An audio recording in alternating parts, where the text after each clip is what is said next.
میرے عزیزو، رمضان المبارک کا مقدس مہینہ اب ہم سے رخصت ہو چکا ہے۔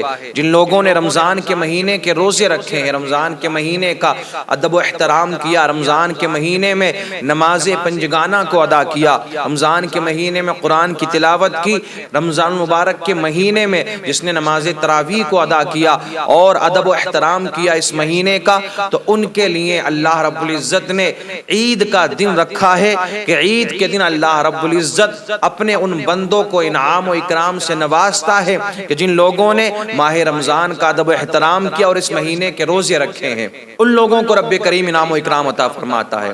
عام اعلان ہو جاتا ہے کہ مانگو تمہیں کیا مانگنا ہے، آج جو کچھ تم مانگو گے اللہ رب العزت تمہیں عطا فرمائے گا۔ آج دنیا کی بھلائی اگر تم مانگو گے رب کریم سے، رب کریم تمہیں دنیا کی بھلائی عطا فرمائے گا۔ اگر تم آخرت کے لیے کچھ مانگو گے اللہ رب العزت تمہیں آخرت کے لیے عطا فرمائے گا۔ اور عید کی نماز ادا کرنے کے بعد میں تم اپنے گھر نہیں پہنچو گے، رب کریم تمہاری بخشش و مغفرت فرما دے گا۔ میرے عزیزو، یہ ان لوگوں کے لیے کہ جنہوں نے ادب و احترام کیا رمضان کے مہینے کا، اس کی قدر کو جانا، اہمیت کو جانا۔ اب عید کے دن آپ کو ایک چیز اور دیکھنے کو ملے گی، جب عید کی نماز پڑھنے کے لیے عیدگاہ پر جاتے ہیں تو اکثر و بیشتر وہاں ایسے لوگ ہوا کرتے ہیں کہ جنہوں نے پچھلی عید پر ہی نماز پڑھی تھی اب وہ عید پر ہی نماز پڑھنے کے لیے گئے ہیں۔ ایک سال کے درمیان انہوں نے کسی نماز کو ادا نہیں کیا، نہ فرض نماز کو ادا کیا، نہ نوافل ادا کیے، نہ انہوں نے جمعے ادا کیے، بلکہ وہ عید کی نماز ہی پڑھ چکے تھے اور اب وہ عید کی نماز میں ہی شامل ہوئے ہیں۔ کتنے لوگ ایسے ملیں گے کہ جب عید کی نماز کے لیے کھڑا ہوا جاتا ہے تو وہ ایک دوسرے کے منہ کو دیکھا کرتے ہیں، کیونکہ نہ نیت یاد ہے نہ طریقہ یاد ہے نماز پڑھنے کا، بس لوگ باتیں نہ بنائیں، لوگ کچھ نہ کہیں ان کے خلاف، اس لیے عیدگاہ پہنچ جاتے ہیں نماز پڑھنے کے لیے۔ تو میرے عزیزو، ہم مسلمان ہیں، ہمیں جو ہماری بنیادی چیزیں ہیں، جو اسلام نے بنیادی چیزیں بتائی ہیں، کم سے کم ہمیں وہ تو آنا چاہیے۔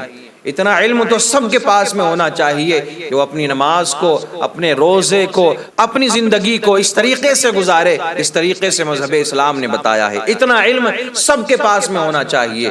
ایسا نہیں ہے ایک سال میں آپ عیدگاہ پہنچے، اب ادھر ادھر آپ منہ دیکھ رہے ہیں، اگر کسی نے آپ کے سامنے ہاتھ باندھے آپ نے بھی ہاتھ باندھ لیے، یار ہو سکتا ہے وہ بھی غلط کر رہا ہو، اسے بھی معلوم نہ ہو، آپ کس کس کو دیکھیں گے؟ آپ کو خود طریقہ یاد ہونا چاہیے، اور بڑا آسان سا طریقہ ہے میرے عزیزو۔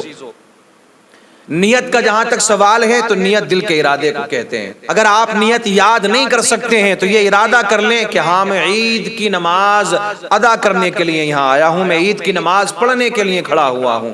اب اس میں زائد 6 تکبیروں کے پیچھے اس امام کے اگر آپ نہیں کہہ سکتے ہیں تو کم سے کم نیت کر لیں کہ ہاں میں عید کی نماز پڑھنے کے لیے یہاں کھڑا ہوا ہوں۔ سب سے پہلے کیا ہوگا؟ امام صاحب کہیں گے اللہ اکبر، اللہ اکبر کہہ کے ہاتھوں کو باندھ لیا جائے گا، ثنا پڑھی جائے گی، سبحانک اللہم و بحمدک و تبارک اسمک و تعالی جدک و لا الہ غیرک۔ اس کے بعد میں پھر تکبیر ہوگی، اللہ اکبر کہہ کے ہاتھوں کو چھوڑ دیا جائے گا، پھر دوبارہ اللہ اکبر کہہ کے پھر ہاتھوں کو چھوڑ دیا جائے گا، پھر امام صاحب تیسری تکبیر کہیں گے، اللہ اکبر کہہ کے پھر ہاتھوں کو باندھ لیا جائے گا۔ پہلی تکبیر کے بعد میں ثنا پڑھی جائے گی تو آپ سب کو، مقتدیوں کو بھی ثنا پڑھنا ہے۔ جب 3 تکبیریں ہو جائیں گی، تیسری تکبیر میں پہلی رکعت میں ہاتھ باندھ لیں گے، پھر قرات ہوگی، امام صاحب سورہ فاتحہ پڑھیں گے، اس کے بعد میں کوئی سورت ملائیں گے، پھر رکوع ہوگا، سجدہ ہوگا، پھر دوسری رکعت کے لیے کھڑے ہوں گے۔ تو دوسری رکعت میں پہلے قرات ہوگی یعنی سورہ فاتحہ پڑھی جائے گی، اس کے بعد میں کوئی سورت ملائی جائے گی، قرات کرنے کے بعد میں پھر امام صاحب کہیں گے اللہ اکبر تو ہاتھوں کو چھوڑ دینا ہے، پھر دوسری مرتبہ کہا جائے گا اللہ اکبر، پھر ہاتھوں کو چھوڑ دینا ہے، پھر تیسری مرتبہ کہا جائے گا اللہ اکبر، پھر ہاتھوں کو چھوڑ دینا ہے۔ جب چوتھی مرتبہ کہا جائے گا اللہ اکبر تو آپ کو رکوع میں چلے جانا ہے۔ اس طریقے سے یہ رکعت بھی مکمل ہو جائے گی۔ بڑا آسان سا طریقہ ہے، لیکن میرے عزیزو ہمارا کیا معاملہ ہے، ہم سیکھنا نہیں چاہتے ہیں، بس ہم نے یہ سوچ لیا ہے کہ مائک پر کھڑے ہوں گے عید والے دن امام صاحب اور بتا دیں گے تو اتنی دیر میں آپ کیا یاد کر سکیں گے؟ آپ کو کچھ یاد نہیں ہوگا، پھر آپ ادھر ادھر ایک دوسرے کے منہ دیکھتے ہوئے نظر آئیں گے، آپ دوسروں کو فالو کرتے ہوئے نظر آئیں گے، اور یہ بھی ہو سکتا ہے کہ وہ بھی کہیں نہ کہیں غلطی کر رہا ہو۔ تو یہ چیزیں سیکھنے والی چیزیں ہیں عزیزو. عید کی نماز سے پہلے حجامت بنوانا، غسل کرنا، ناخن تراشنا، صدقہ فطر ادا کرنا، نماز فجر کو اپنے محلے کی مسجد میں جا کر کے ادا کرنا، اچھے کپڑے پہننا، صاف ستھرے کپڑے پہننا، عیدگاہ پیدل جانا اور ادھر سے دوسرے راستے سے واپس آنا. عید کی نماز پڑھنے سے پہلے کھجوریں کھا لینا. شرط یہ ہے کہ کھجوریں طاق ہو، یعنی 3 ہو یا 5 ہو یا 7 ہو، اس طریقے سے آپ کو کھانا ہے عید کی نماز سے پہلے. اور میرے عزیزو اگر کھجوریں نہیں ہیں تو کوئی میٹھی چیز کھا سکتے ہیں. یہ سارے کام کرنا عید کی نماز سے پہلے سنت ہے. تو ان ساری باتوں کا خیال رکھیں اور بالخصوص میرے عزیزو غریبوں کا خیال رکھیں، مسکینوں کا خیال رکھیں کہ جو آپ کے پیسے پر ڈیپینڈ ہیں.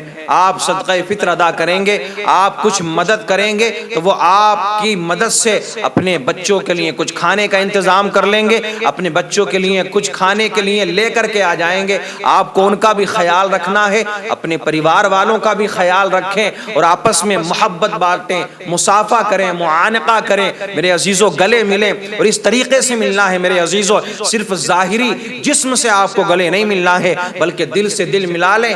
جو بھی آپ کے دل میں اپنے بھائی کی طرف سے نفرت ہے، جو بھی آپ نفرت لیے بیٹھے ہیں، ان نفرتوں کو دور کر دیں. اس دن دعا کریں کہ اے اللہ ہمارے اندر اتحاد پیدا فرما دے، اتفاق پیدا فرما دے، نفرتوں کو دور کریں. صرف دنیا والوں کو دکھانے کے لیے گلے نہیں ملنا ہے بلکہ آپس میں ہمیں نفرتوں کو دور کرنا ہے، آپس میں محبت پیدا کرنا ہے. آپ دیکھیں بھائی بھائی کا دشمن ہے، آج رشتہ دار کا دشمن ہے. تو ان ساری چیزوں کو آپ اس مقدس دن میں ختم کر لیں اور آئندہ کے لیے دعا کریں کہ اے اللہ ہمارے اندر محبت پیدا فرما، اتحاد پیدا فرما. عزیزو اپنے بھائی سے مصافحہ کرنا، اپنے بھائی سے معانقہ کرنا یہ کسی اور کی سنت نہیں ہے بلکہ میرے آقا کریم صلی اللہ تعالی علیہ وسلم کی سنت ہے.